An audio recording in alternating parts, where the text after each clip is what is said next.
Single dad slapped in his own hotel by female manager. 9 minutes later, he fired the entire staff. The slap echoed louder than anyone expected. Guests froze. A tired little girl clutched her father's hand. And in that moment, a single dad who had already lost almost everything stood silently, staring at the woman who had just humiliated him in public.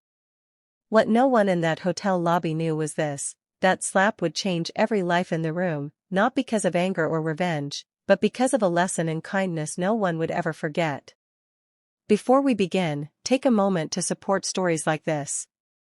If you enjoy emotional, real-life storytelling that reminds us of humanity, please subscribe, like this video, and share your thoughts in the comments. You're watching Heartfelt Moments, where small actions lead to powerful change. Now, let me tell you the story.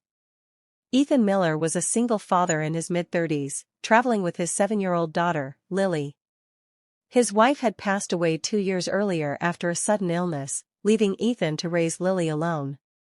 Since then, life had been a constant balancing act, working long hours, saving every dollar, and trying to give his daughter a sense of normalcy. This trip wasn't a vacation. Ethan was on a business journey he couldn't postpone, and he had no one to watch Lily.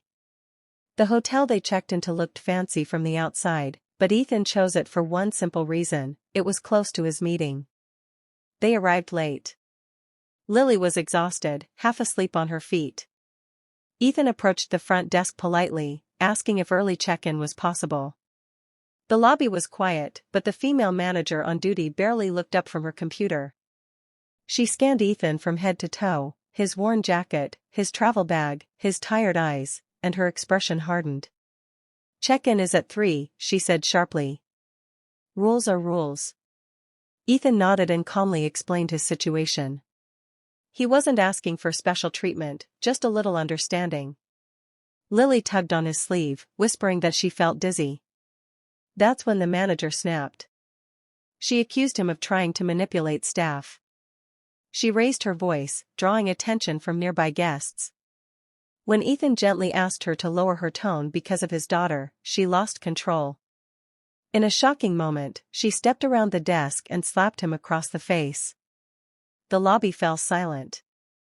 Lily gasped and burst into tears, hugging her father tightly.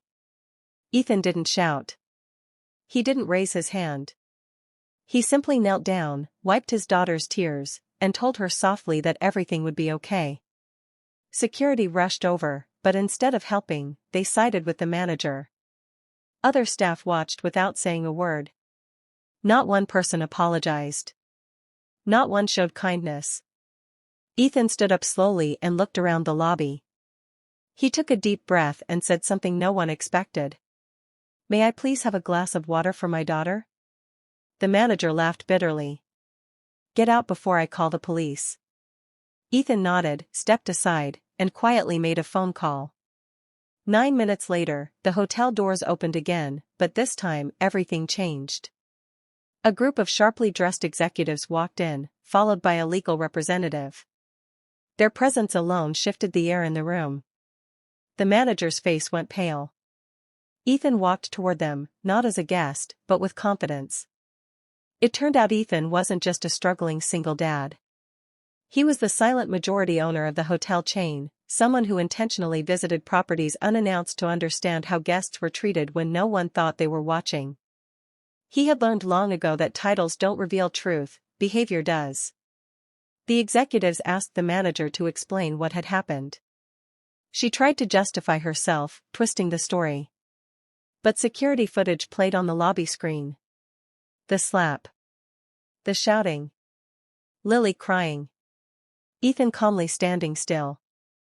One by one, staff members were questioned. No one spoke up in defense of kindness. No one admitted they should have helped. Ethan listened quietly. Then he spoke, not with rage, but with sadness. "I came here as a father first," he said.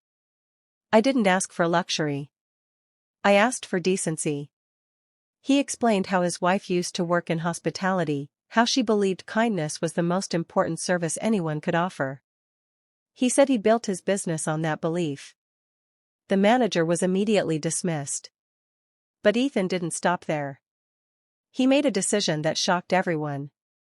Every staff member who witnessed the incident and chose silence was terminated, not as punishment, but as a reset. He announced mandatory kindness and empathy training across the entire company. New leadership would be brought in. Policies would change. Before leaving, Ethan knelt beside Lily and asked her what she wanted. She looked around and said, "I just wanted someone to be nice." That sentence stayed with everyone in the room. Ethan and Lily were escorted to the best suite in the hotel.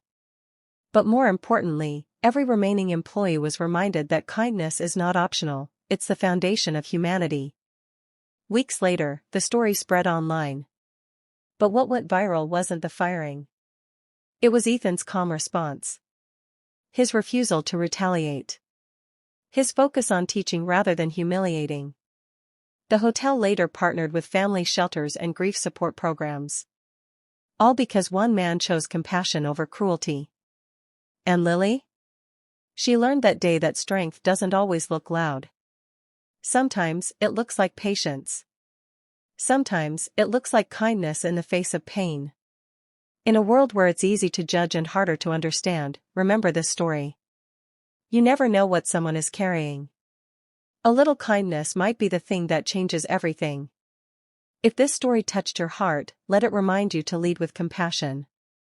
Because kindness, real kindness, has the power to heal, to teach, and to transform lives. And maybe, just maybe, it starts with you.